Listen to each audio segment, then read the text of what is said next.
You're listening to Talkline with Zev Brenner, America's premier Jewish broadcast on the air since 1981. And now, here's your host. Welcome back to the program. I'm Zev Brenner. We're continuing to look at a lot of the very interesting races, especially congressional races around New York. And the primary date is coming up in August. And one race has 13 people running. It's a crowded race, more than a million. I'm referring to the 10th Congressional District. And with us right now is Daniel Sachs Goldman. He's a lawyer, a trial attorney. He worked in the first impeachment inquiry against Donald Trump. He actually ran for attorney general in New York. Very much involved in politics, and he is running for the 10th congressional seat, which covers a diverse area: Lower East Side, Chinatown, covers Boro Park, Park Slope, and other areas. So thank you for joining us, Daniel. Thanks so much for having me, Zev. It's great to be here with you. Thank you. So I know you're interested in running for office. You've run before. How did you end up in the most contested and the most people running in that congressional district? Well, there's a pretty simple answer, which is it's where I live. So that was the first prerequisite for me, is making sure that I live in the district and I'm familiar with the district. I've been in Lower Manhattan for more than 15 years now, and I'm raising my 5 children in that neighborhood. And so when the whole redistricting mess occurred, and out of it came the very diverse district that you just referenced in the 10th district, which is where I live, I thought to myself that, this is an opportunity that I have been personally looking for to get back into public service. I've spent my career in public service, and you mentioned you were also a prosecutor in the Eastern District of New York. Yeah, I was in the Southern District. There's a little bit of a friendly competition between the two districts, so I want to make sure it was the Southern District. But I was there for 10 years, and did a range of cases from violent crimes to mafia investigations to Russian organized crime to white-collar crime, insider trading, corporate fraud. I did murder cases, fraud cases, you name it. And the one consistent thing that I've always done is, made sure that I stood up for the people, that my one client as a lawyer has always been the United States of America. I guess in a way it's good you didn't run in Brighton Beach with all the Russians there, right? But let me ask you this question, though, because you're running, and I know that you're committed to trying to get this job. But here you have a situation where the primary is in August. People are already vacation-minded, and we've had trouble getting people to vote in the last primary date. How do you motivate people to come out? Because those that are most passionate will come out to vote. Now, I suspect it's going to be a very low turnout. It very well could. I think what we've been trying to emphasize is that this is a primary with 13 people in a very short race. But it's an incredibly important election, I think, for very many reasons. The winner of this primary will win the seat almost certainly. It's a Biden plus 30 district. And so the people of the district have a unique opportunity to choose their congressional representative without without an incumbent. And that doesn't happen very frequently. And it's quite possible that whoever wins this will be in office for 10, 20, even 30 years. So it's a very important election for that reason. It's also a very important election, I think, for the future of the Democratic Party. And one of the things that I've been stressing is, the policy views of the candidates the candidates for office, are broadly speaking within the same, general area, I would say. But what is really important is the approach, and how are we going to approach the job? Who's going to be effective? Who is actually going to make progress for the district? And as somebody who has been on the front lines and in Congress and has been, effective in doing, my limited job, which was as a lawyer, really, when I was down there, I've had experience down there, and I have friends down there. I have relationships down there, and I think that I would go in as a first time elected official and member of Congress with those relationships that would really enable me to get access to the leadership of the party and to other significant power brokers in a way that others cannot. And you mentioned there's no incumbent, but you have somebody, Bill DeBlasio, who probably has the highest name recognition. Maybe Elizabeth Holtzman, but she's from a long time ago.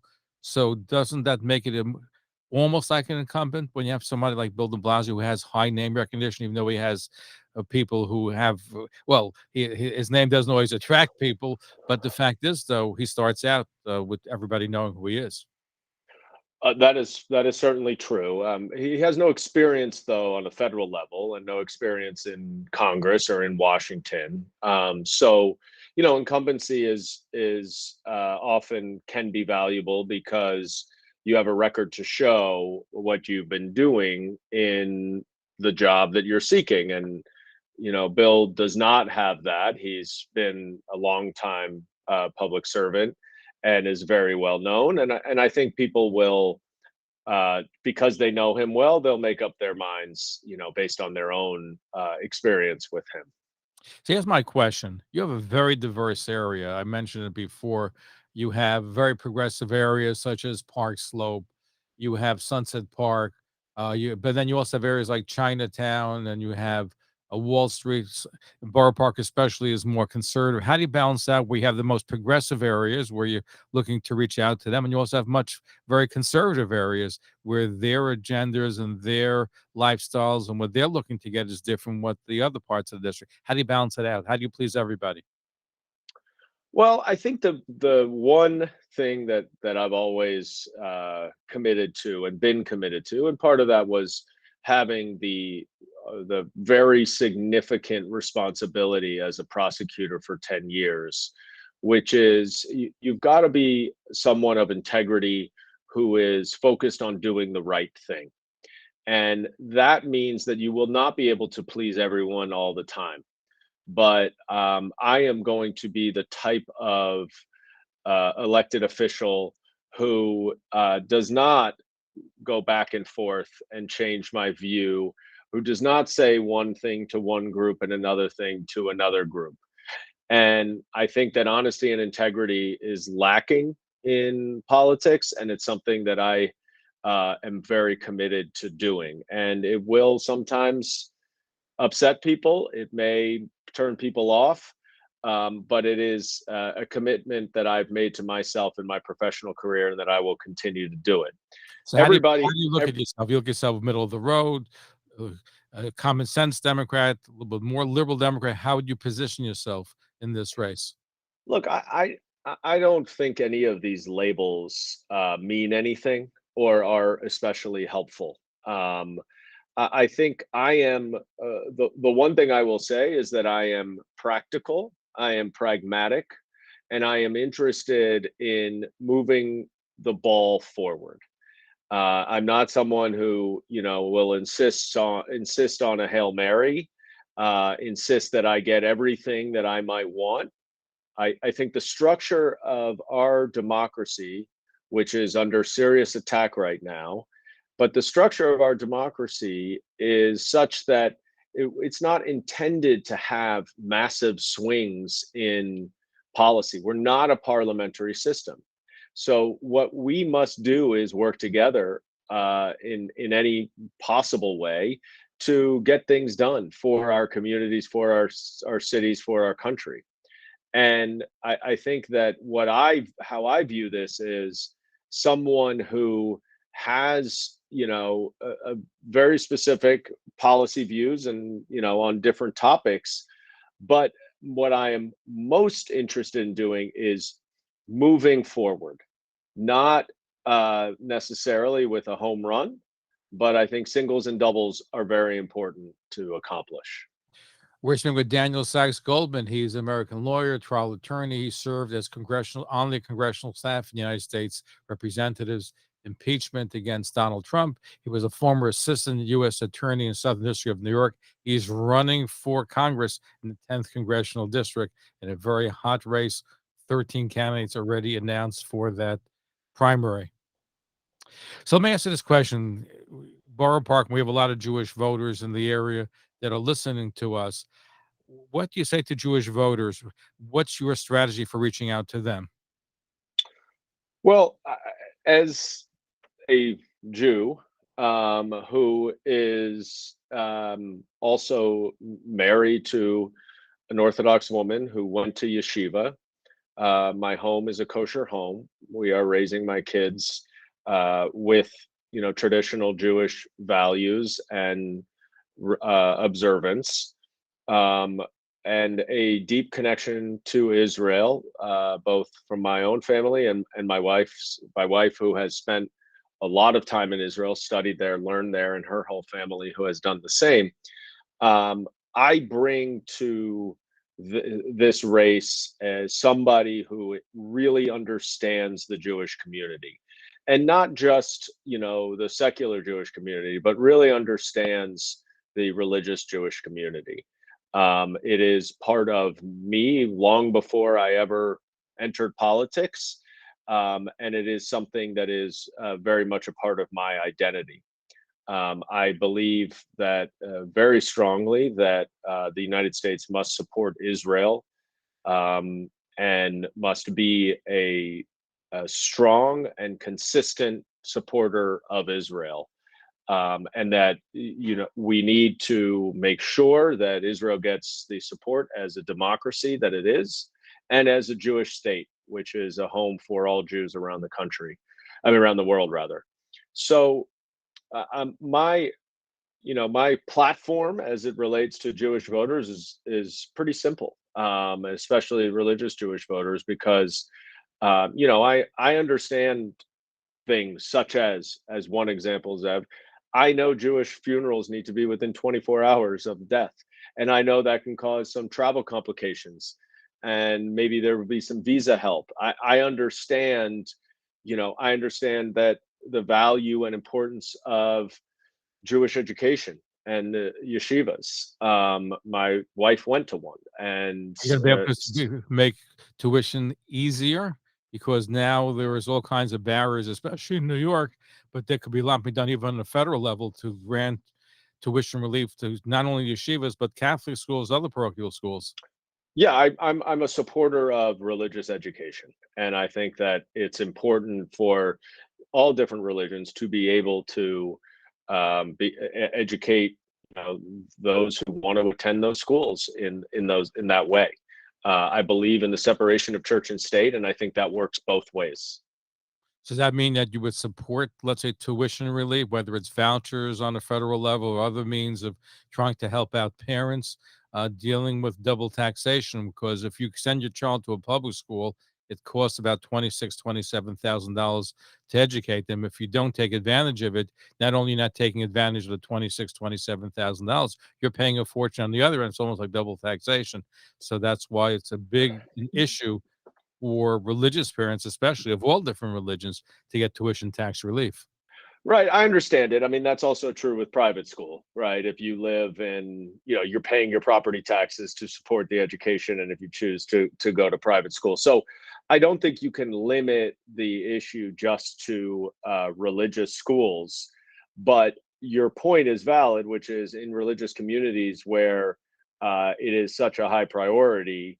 I do think that there should be a way of diverting some of the funds that the communities pay for education to the religious education where they send their kids.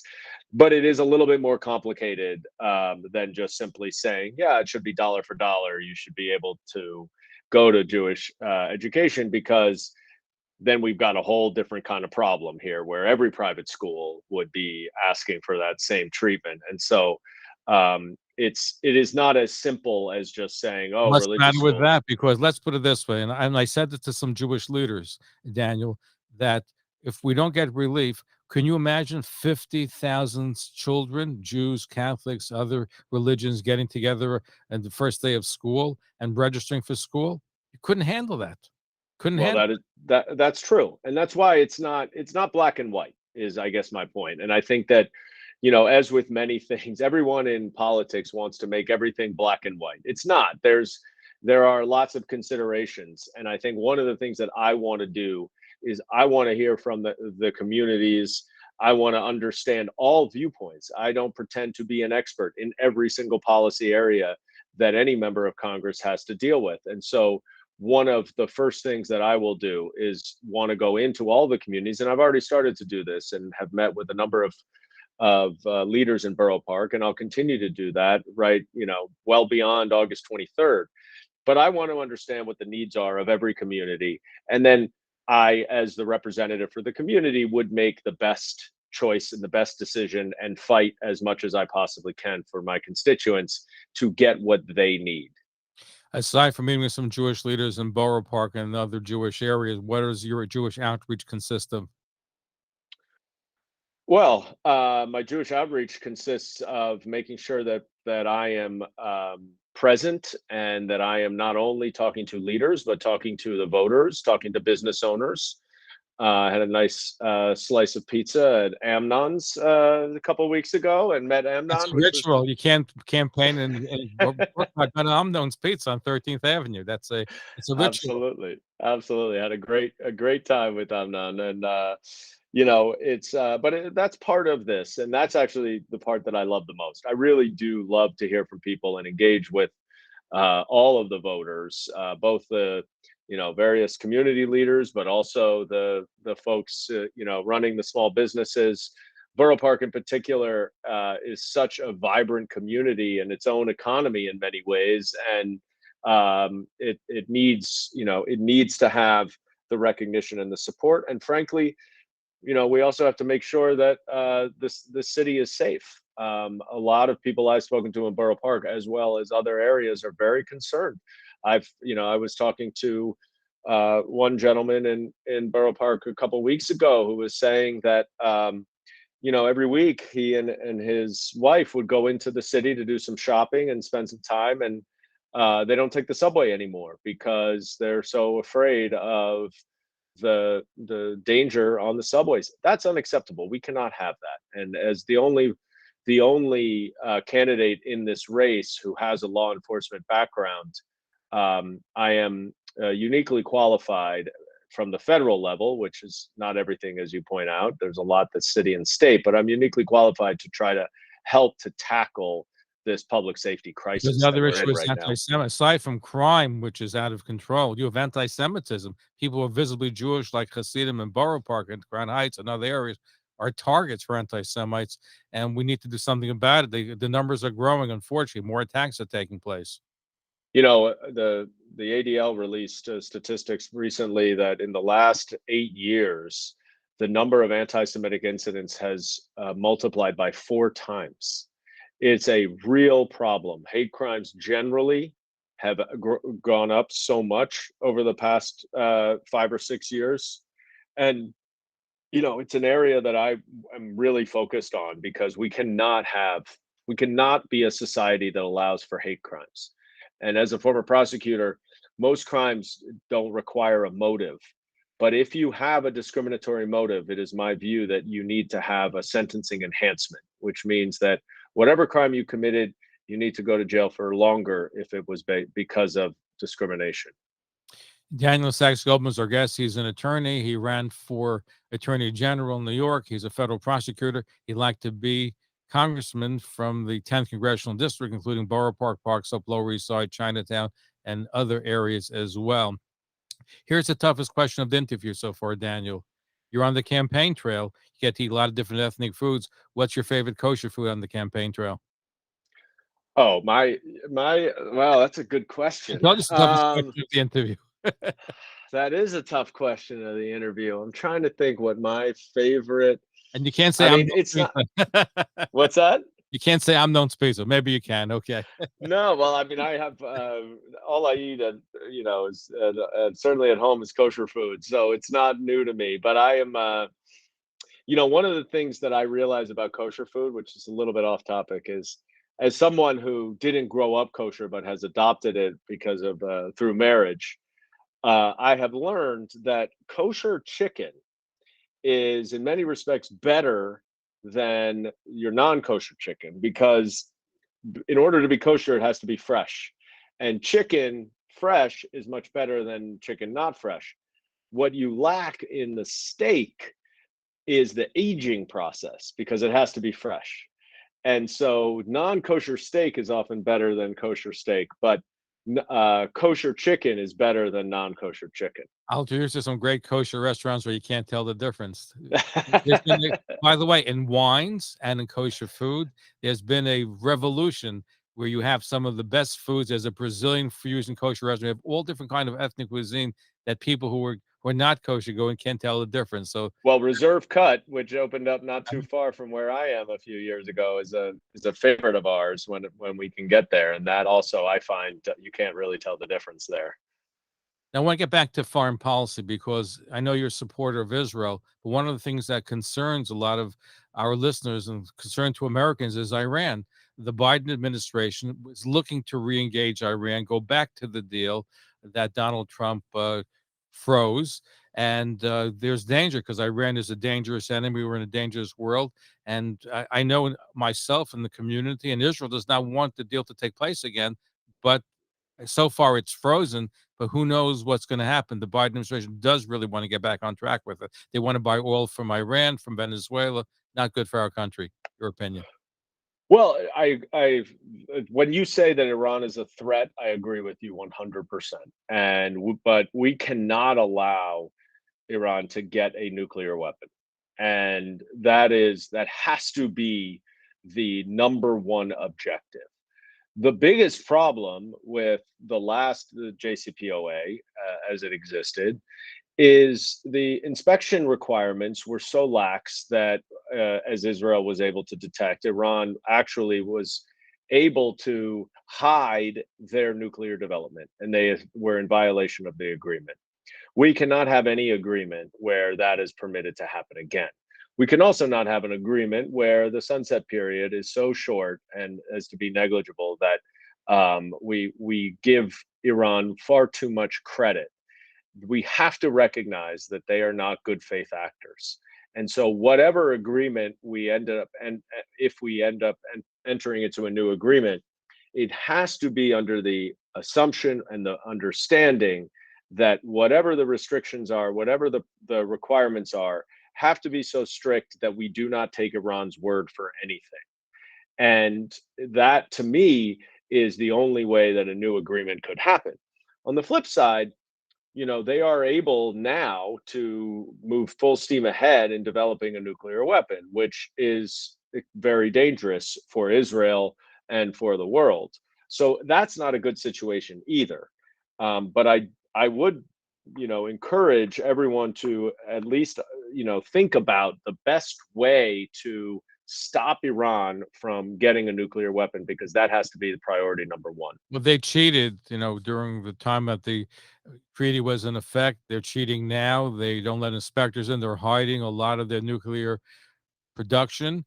That's So what I mean. Yeah, yeah, that's so exactly what I mean. even things were good, they were hiding it. Right. And that's why you have to proceed as if they are not good faith actors. They are not going to their word means nothing. And so what we have to figure out is whether there is an agreement where we get, international inspectors get far more access than they got before, that the inspectors themselves do not need to rely on Iran's word. They don't need to give 30 or 45 days notice. None of that. There have to be surprise inspections, within a day or two or whatever. I don't want to be too specific, but there needs to be access for the inspectors without warning so that Iran cannot skirt around the agreement. And that was clearly what we learned after the agreement was signed, was clearly a problem. We have a few moments left, so let me ask you this. Are there going to be debates? There are 13 people running for the 10th congressional seat. Is there going to be Yes. one or two, or how many debates is there going to be taking place? I don't know yet. I think it was mid-May when the new districts were created. The election is August 23rd. We've gotten notice of one debate thus far. I assume there will be more. But I'm very much looking forward to the debates because I think it's very important for everyone to be able to see, in the flesh, talking to each other, the similarities and the differences. And what I'm hoping to convey, through the debates and through being out and meeting in the communities and meeting with people, is that I have somewhat unique skills and experience for the time that we're in. And that differentiates me from the other 12 candidates in the field. I've been down in Washington. I understand how it works. I've been a prosecutor. I understand public safety.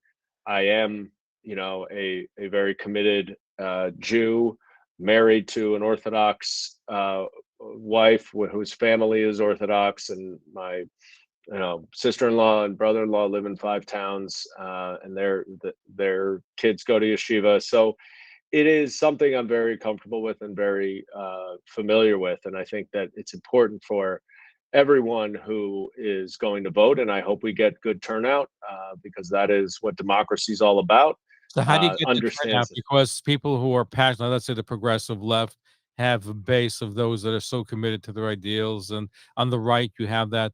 But if you're somewhere in between, how do you motivate the base to come out? Because very few people are going to determine the outcome of this election, of this primary. Well, that should be motivation. How It do you doesn't. motivate them? Because Every vote really counts, they do. and so we need people like you, Zev, out there encouraging everyone to vote. If you're going to be upstate, get your absentee ballot in. But yeah, we're going to be out encouraging people to, if they're going to be out of town, to vote by mail, vote absentee.